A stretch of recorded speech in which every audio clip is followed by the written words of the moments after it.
Assalomu alaykum hurmatli ko'ruvchilar. Uyg'ur axborot markazining haftalik xabarlar programmasiga xush keldinglar. Men Muhammad Izzat.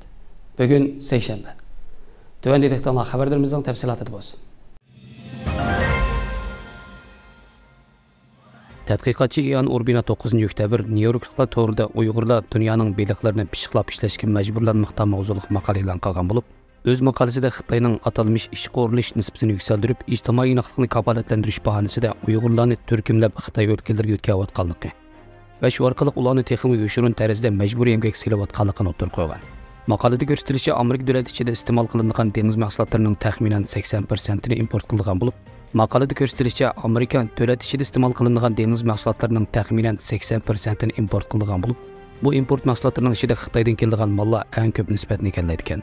2017 yilga qadar Amerika hukumat maktablarida ta'minlangan beliq qalamchilari uchun ishlatilgan beliqlarning yarmi Xitoydan kelgan bo'lsa-mu, ammo bu beliq mahsulotlari beliqchilik kimlari, pishiqlab ishlash zavodlari va eksport qiluvchilar orasida ko'p qatim qo'ldan qo'lga o'tkazishga, bularning manbasini aniqlash tasdiq to'xtagan.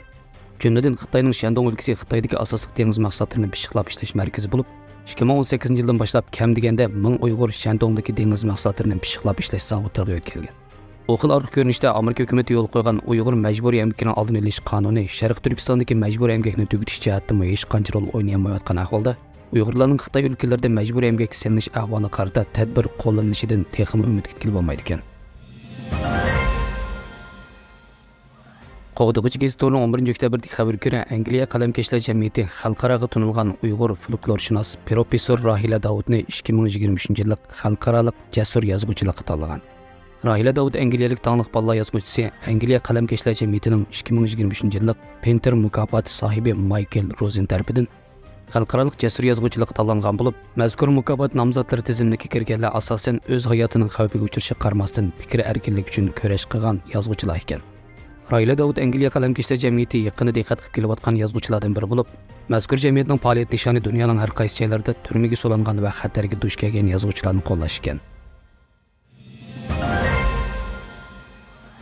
Diplomatlarning 11 oktyabrdagi xabarga ko'ra, navbatda dunyodagi eng ko'p qazib foydalangan bo'lgan litiy zapasiga ega davlat Boliviya bo'lib, bu yerda jami 21 million tonna litiy zapasi bor. Halbuki bu davlat Xitoy bilan litiy konlari ichish jihatida kelishim imzolashgan bo'lib, hozir to'z uchastikasini o'z ichiga olgan eng chong litiy kenining ichish huquqi Xitoyning qo'lida ekan. Vaholanki Xitoyning litiyni pishiqlab ishlash va mahsulot ishlab chiqarish muassasalarining muhim bir qismi Sharq Turkistonga joylashgan hamda bu yerdagi litiy zavodlarining Uyg'urlarni majbur emgakka selishga chetishlik ekanligi isbotlangan bo'lg'achqa, bu kelishim Uyg'urlar bilan zich munosabatli ekan. Xitoyning Ningde davr yangi energiya texnik shirkati litiy yo'lliq batareya yasash jihatda dunyodagi boshlang'ich korxona bo'lib, u Boliviya Xitoy orasida imzolangan litiy qazish kelishimining Xitoyga tabi 1 milliard 400 million dollarlik umumiy savdo summasining 66% payga ekan. Xitoy bilan Boliviya o'rtasida kelishim imzolangandan keyin Ningde davr yangi energiya texnik shirkatining bala shirkati bo'lgan GT yangi materiallar shirkati Sharq Turkistondagi litiy kenining ichish huquqiga erishgan. Kanada hukumati e'lon qilgan dokladga ko'ra, Sharq Turkistondagi bu xil kallarda Uyg'urlarning majburiy emgakka selinayotganligi ma'lum. Shu vajidan Boliviyaning mavjud ahvolini bilib turib, Xitoy bilan bu kelishimni imzolashi texnik ko'p Uyg'urlarning bu xil zavodlarda majburiy emgakka selinishiga sabab bo'ldi ekan.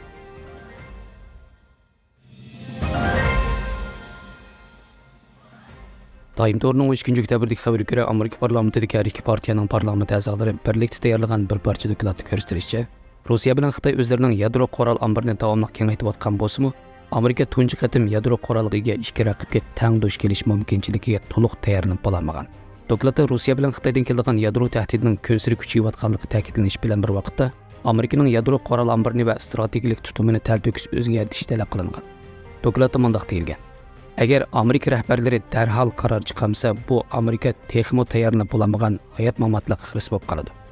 Amerika Kengash palatasi harbiy shtab komitetining yuqori darajali amaldori Roger Wicker mazkur doklad e'lon qilingandan keyingi bayonotida mundaq degan: dokladda shuni aniq ko'rilishga bo'ldiki, armiyamizning bo'libmi yadro kuchimizning yadro quroliga ikki dushmanni birli vaqtda to'sib qalanishiga kafolatlik qilish uchun biz qilishga tegishli nurg'un ish bor. Amerika o'zlarining 13 oktyabrdagi xabarga ko'ra, Xitoyning davlat taratqullari Isroil bilan Hamas o'rtasidagi to'qinish xususida Amerikani qattiq ayblab, Washingtonning Isroilni bir taraflama qo'llashi bu rayondagi jiddiylikni va insonparvarlik krizini kuchaytiradi degan. Xitoyning Yer shari vaqt kezdi 12 oktyabr bir nafar Xitoy mutaxassisining so'zini naql keltirib mundaq degan: Agar Washington haqiqatan krizisni hal qilmoqchi bo'lsa, O'rta Sharqqa urush paroxidi avatib, Isroilning shijoatini o'rgatishning o'rniga ikki tarafli tang o'tirg'izib suhbatlashish kerak edi. 2004 va 2005 yillari George W. Bush hukumatida davlat bexatarlik kengashining mudiri bo'lgan Dennis Wilder bu vaqtda mundaq degan.